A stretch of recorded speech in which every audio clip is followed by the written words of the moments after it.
And now to get some more analysis, let me bring in my guest, Zhou. He's a senior research fellow with the Chinese Academy of International Trade and Economic Cooperation under the Ministry of Commerce. Great to have you with us on our program, Mr. Zhou. Now, let's talk about the latest addition to the Shanghai pilot free trade zone.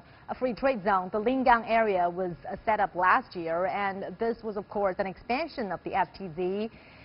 So what does it do, and exactly in what ways will it serve regional development? In my understanding, that this kind of area is not have very few areas compared with the free trade zones already there in Shanghai. But we know that there will be a lot more differences because that they all are focused on the openness of the service industries, especially the financial industries. But while the new area is trying to integrate more elements from other all of the world, try to integrate better resources of the people, of the different kinds of technology, of the enterprises who want to do some innovation here. So I would say that this new area is kind of innovation, and they are trying to do some experiment to establish maybe some new pool or standards to let other areas to follow, because that Shanghai is one of the most important area as financial sectors, and a lot of resources has come in here to integrate, try to find some more opportunities. So I would say that this new area is giving them more experimental room to operate or try to do some innovation. Yeah, and China's latest 5-year economic blueprint focuses on a double development dynamic, also known as the dual circulation model. It means that domestic and overseas markets complement and reinforce each other, with the domestic market as the main driver. How will this pilot FTZs fit into such a strategy?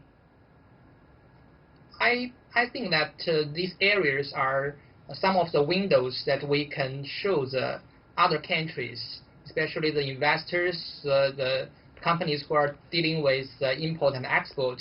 They can find more opportunities through these windows, as we are providing more rooms for different provinces or the cities. They can do some experiment based on what they can, what they have, and what they want.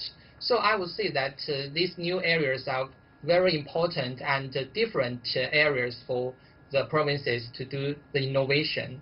And if we look at the dual cycle, we are trying to mainly not only to increase the consumption power of those regions, but also try to erase or decrease the barriers between the different markets. So I think that the free trade zones in China, they also have this kind of task to bring more power to do some kind of innovation from the mechanism, from the system, or even kind of rules to make the enterprises to do business easier. And that will be also one of very important functions if we want to give to the free trade zones in different areas in China.